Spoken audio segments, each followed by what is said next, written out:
அஸ்ஸலாமு அலைக்கும் வரஹ்மத்துல்லாஹி வபரகாத்துஹு. அல்ஹம்துலில்லாஹி ரப்பில் ஆலமீன் வஸ்ஸலாத்து வஸ்ஸலாமு அலா சய்யிதில் முர்சலீன் வ அலா ஆலிஹி வ ஸஹ்பிஹி அஜ்மஈன். அன்புக்குரியவர்களே, இது நல்லோர்களின் நந்தவனம். இன்று நாம் பார்க்க போவது முன்னாள் இளவரசர் ஒருவரின் வரலாறு. ஆப்கானிஸ்தான் நாட்டின் பல்க் என்கிற மாகாணத்தினுடைய பேரரசராக விளங்கி வந்தவர் அதுகம். அவருடைய மகன் இளவரசர் இப்ராஹிம் அவருடைய பெயர். மன்னர்களை விடவும் இளவரசர்கள்தான் வாழ்க்கையை அனுபவிக்க பிறந்தவர்களைப் போல வாழ்கிறவர்கள். அரசர்களுக்காவது கவலை இருக்கும். எந்த நாட்டின் அரசன் எப்போது படையெடுப்பானோ, யார் என்ன துர்ச்செய்தியை கொண்டு வருவார்களோ, மக்கள் நம்மீது அதிருப்தி அடைவதற்கு நம்முடைய செயல்கள் காரணமாகிவிடுமோ, இப்படியான கவலைகள் எல்லாம் அரசர்களுக்குத்தான். இளவரசர்களுக்கு ஏது கவலை? அதனால் கவலையற்ற ஒரு வாழ்க்கை வாழ்ந்து கொண்டிருந்தார் இப்ராஹிம் இப்னு அதுகம். ஒரு நாள் அவர் வேட்டைக்கு போகிறார். வேட்டைக்கு போகிற போது, வேட்டையாடுவதென்றால் இவர் வேட்டையாடித்தான் சாப்பிட வேண்டும் என்கிற கட்டாயமாக இவருக்கு பொழுதுபோக்குக்காக வேட்டையாட போகிறார். எதை வேட்டையாடுவது என்று அவருக்கு தெரியவில்லை. ஒரு நரி இவருக்கு போக்கு காட்டிக்கொண்டே இருக்கிறது. நரி என்பது மிகவும் தந்திரமான ஒரு பிராணி, மிகவும் தந்திரசாலியான ஒரு பிராணி. பல யுத்திகளை வகுத்து எதிரிகளை அவமானப்பட வைக்கக்கூடிய ஒரு தந்திரமான பிராணி தான் நரி. நரி இவரை ஏமாற்றிக் கொண்டே இருக்கிறது, போக்கு காட்டிக் கொண்டே இருக்கிறது. அவர் தன்னுடைய உபாயங்கள் அனைத்தையும் பயன்படுத்தி அந்த நரியை வேட்டையாடிவிட்டார். சாப்பிட முடியுமா? சாப்பிட முடியாது. என்னுடைய தன்மானத்தை நீ சீண்டுவாயா? நானாவது ஒரு நரி இடத்திலாவது தோற்று போவதாவது என்கிற ஒரு வீராப்பு அவருக்கு. வெற்றி பெற்று விட்டார். நரி தோற்று போய் செத்து போய்விட்டது. திடீரென்று அவருடைய குதிரை நிற்கும் இடத்திலிருந்து ஒரு சப்தம் வருகிறது. அந்த சப்தம் இப்படி சொல்கிறது: மாலிஹாதா குலிக்த பலா திஹாதா உமிர்த்த. நீ ஒன்றும் இதற்காக படைக்கப்படவில்லை, உனக்கு கட்டளையிடப்பட்டது இதுவல்ல. ரெண்டு விஷயம். நீ இதற்காக படைக்கப்படவில்லை, உனக்கு கட்டளையிடப்படுவது இது அல்ல. உனக்கு வேற பல கட்டளைகள் இருக்கிறது. நீ படைக்கப்பட்டதற்கு வேறு நோக்கங்கள் இருக்கின்றன. இதை கேட்டவுடன் அந்த சப்தம் எங்கிருந்து வந்தது என்று அவரால் புரிய முடியவில்லை. வெலவெலத்து போய்விட்டார், நடுநடுங்கி போய்விட்டார். உடனடியாக அவர் தன்னுடைய குதிரையை ஓட்டிக்கொண்டு அரண்மனையை நோக்கி திரும்பி வருகிறார். வருகிற வழியிலே ஒருவர் எதிர்கொள்ளுகிறார். இவருடைய தந்தை அதுகம் அவர்களுடைய வேலைக்காரர் அவர். உடனே அவரை கண்டவுடன் ஃபநஸல அன் தாபத்திஹி வஸாதஃப ராயியன் லிஅபீஹி, தன்னுடைய தந்தையினுடைய மேய்ப்பர், ஆடுகளை மேய்க்கக்கூடிய ஒருவரை சந்திக்கிறார். ஃபஹத ஜுப்பத்தஹு ஃபலபிஸஹா, அவருடைய ஜுப்பாவை வாங்கி இவர் அணிந்து கொண்டார். வாத்தாஹு சியாபஹு, தன்னுடைய ஆடைகளை கலற்றி அந்த வேலைக்காரன் கையில் கொடுக்குறாரு. தன்னுடைய குதிரையை கொடுக்குறாரு.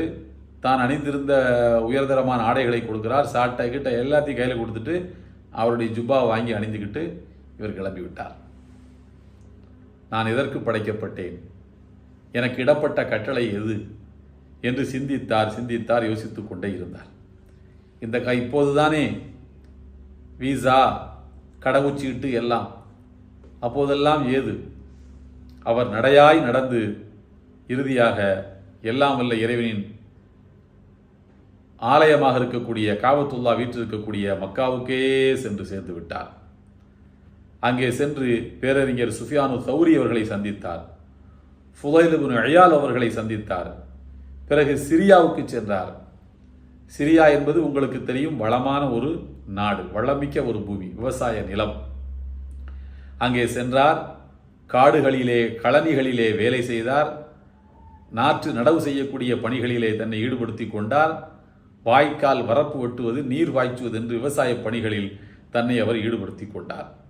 இதில் அவர் தினமும் சில திருகங்களை கூலியாக பெற்றார்.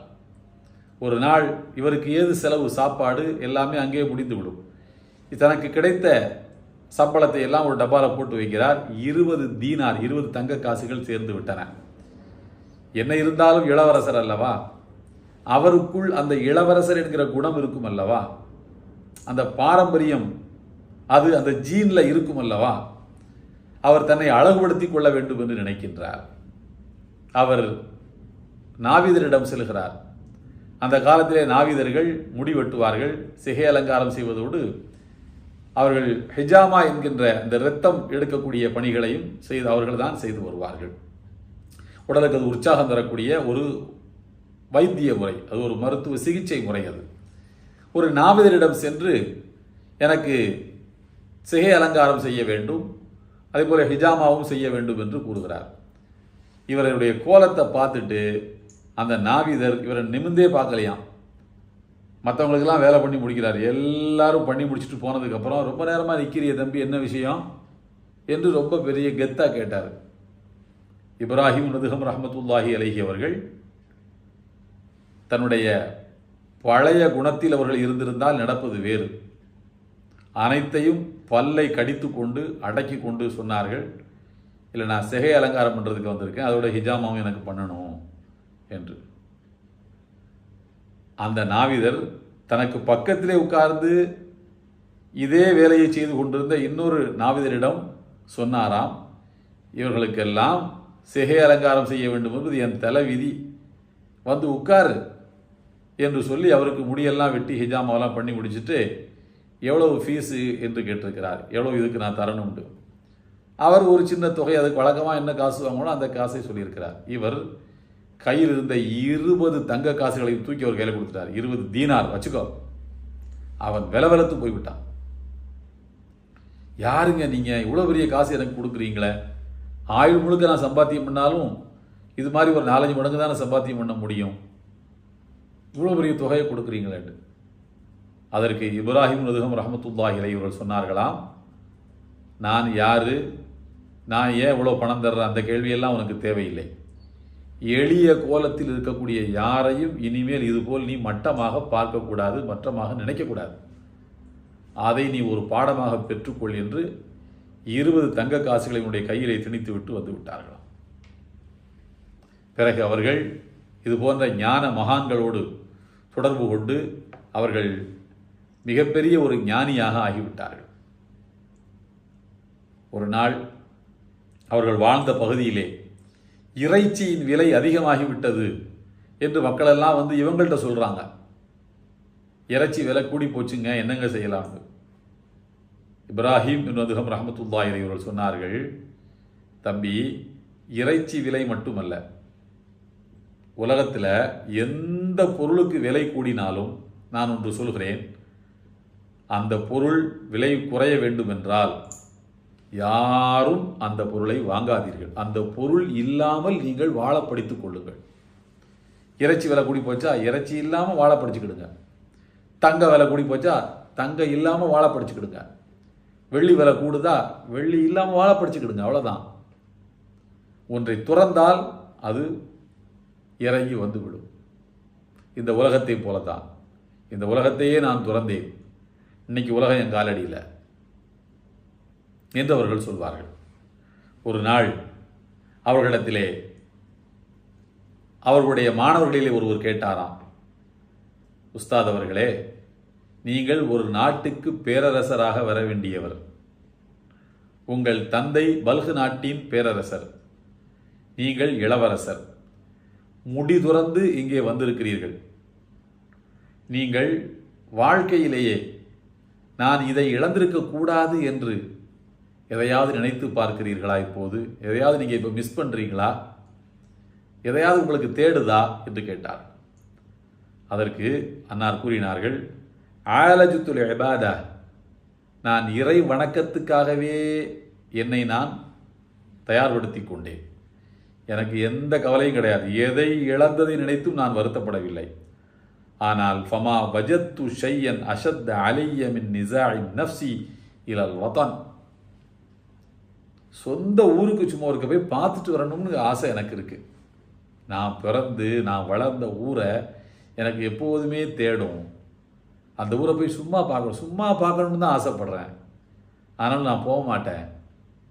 ஏனென்றால் அங்கே போனால் எல்லாரும் மறுபடியும் பிடிச்சி என்ன இளவரசர் இளவரசர் என்று சொல்வார்கள், ஆட்சி பொறுப்பை ஒப்படைப்பார்கள். எனக்கு அது வேண்டாம், ஆனாலும் சொந்த ஊரை எனக்கு இப்பவும் தேடுது என்று அவர்கள் சொல்வார்கள்.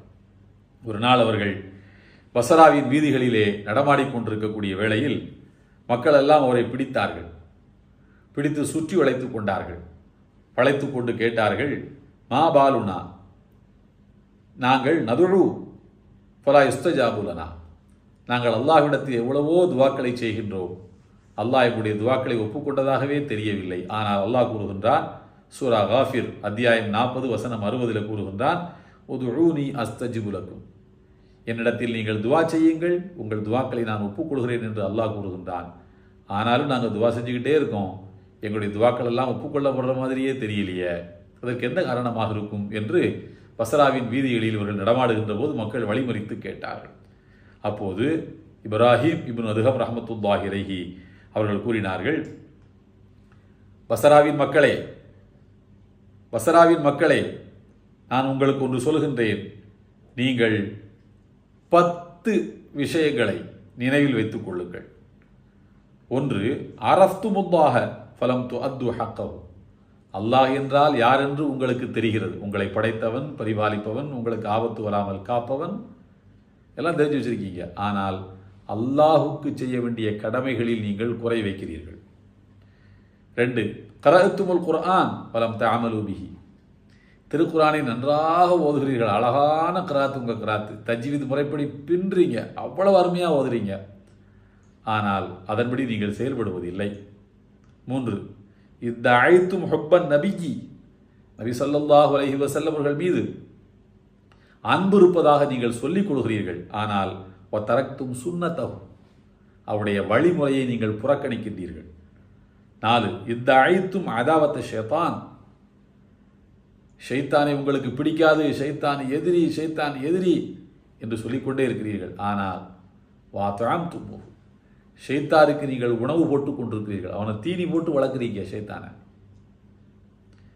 5வது சொன்னார்கள், இத்தஅய்தும் துஹூலல் ஜன்னா வலம் தஅமலு லஹா, சொர்க்கத்தை பிடிக்க வேண்டும், சொர்க்கத்துக்குள்ள நுழைய வேண்டும் என்றெல்லாம் நீங்கள் பேசிக் கொள்கிறீர்கள், ஆனால் அதற்காக நீங்கள் உழைப்பதே இல்லை. 6வது, இத்தஅய்துமுன் நஜாத்த மினன்னார், நரகத்துக்கு போகவே கூடாது, நரகம்னு பேச்சு வந்தாலே அல்லாஹ் நம்மை பாதுகாப்பானாகன்னு சொல்றீங்க, ஆனால் வரதீத்தும் ஃபீஹா அன்ஃபுஸகும், உங்களுடைய ஆத்மாக்களை, உங்களுடைய மனங்களை அந்த நரகத்திலேயே போய் விழுந்தால் கூட பரவாயில்லை என்று நினைப்பதை போல நீங்கள் ஒரு வாழ்க்கையை வாழுகிறீர்கள். 7வது, குல்தும் அல் மௌத்து ஹக், மரணம் எல்லோருக்கும் கண்டிப்பாக வந்தே தீரும் என்றெல்லாம் சொல்கிறீர்கள், அதெல்லாம் கரெக்டு, ஆனால் வலம் தஸ்தஇத்து லஹு, அதற்காக நீங்கள் ஒருபோதும் தயாராக இருந்ததில்லை.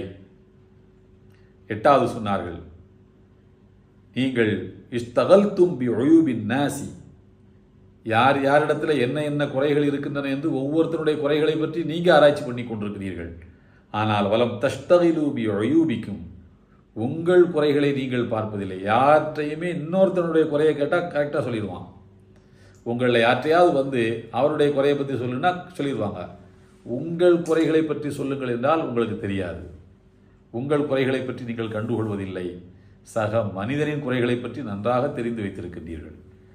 அடுத்து 9வது சொன்னார்கள், தஃபன்துமுல் அம்வாத் வலம் தஅத்தபிரு, நீங்கள் மரணித்து போனவர்களை கபூரில் கொண்டு போய் புதைக்கிறீங்க, அவர்களிடம் பாடம் பெற்றுக்கொள்ளவில்லையே, இவர் இப்படிப்பட்ட வாழ்க்கை வாழ்ந்தார், அவரை மாதிரி நம்ம வாழக்கூடாது, மோசமான மனுஷராக வாழ்ந்துட்டு போயிட்டாருன்னு பாடம் படிக்கணும்ல, அதை செய்ய மாட்டீங்களே. 10வது சொன்னார்கள், அக்கல்தும் நியாமத் அல்லாஹ் வலம் தஷ்குரு, அல்லாஹ்வுடைய பாக்கியங்களை எல்லாம் நன்றாக அனுபவிக்கிறீர்கள், ஆனால் நன்றி செலுத்துவதில்லை, அல்லாஹ்வுக்கு நன்றி செலுத்த மாட்டீங்க.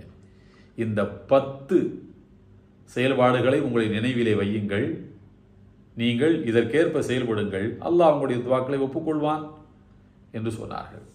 அந்த அளவுக்கு அவர்கள் மொத்த வாழ்க்கையிலும் ஒரு மனிதன் கடைபிடிக்க வேண்டிய எல்லா அம்சங்களையும் உள்ளடக்கிய ஒரு அறிவுரையை சொல்லிவிட்டார்கள். அன்னார் இப்ராஹிம் அதுகம் ரஹ்மத்துல்லாஹி அலைஹி அவர்கள் பேரறிஞர் இமாம் அவுசாஇ, இமாம் அபூ ஹனீஃபா ஆகிய புகழ்மிக்க இமாம்களுடைய மிக நெருங்கிய கூட்டாளியாக நண்பராக திகழ்ந்தவர்கள். அப்படிப்பட்ட மாமேதை அவர்கள் ஒரு பேரரசராக வந்திருக்க வேண்டியவர் தன்னுடைய எதிர்காலத்தை பற்றி கவலைப்படாமல் இந்த உலக வாழ்க்கையை துச்சமென கருதி அவர்கள் ஆன்மீக பாட்டைக்கு வந்தார்கள். இது போன்ற பேரறிஞர்களின் வாழ்வை கேள்விப்படுகிற வேளையில் நாமும் இறைவனுடைய நெருக்கத்தை பெறுவதற்காக முயற்சிக்க வேண்டும் என்கிற பாடத்தை பெற்றுக்கொள்ள வேண்டும். எல்லாம் வல்ல ஏக இறைவனின் அன்பும் அருளும் நம் அனைவர் மீதும் என்றும் நிலவட்டும்.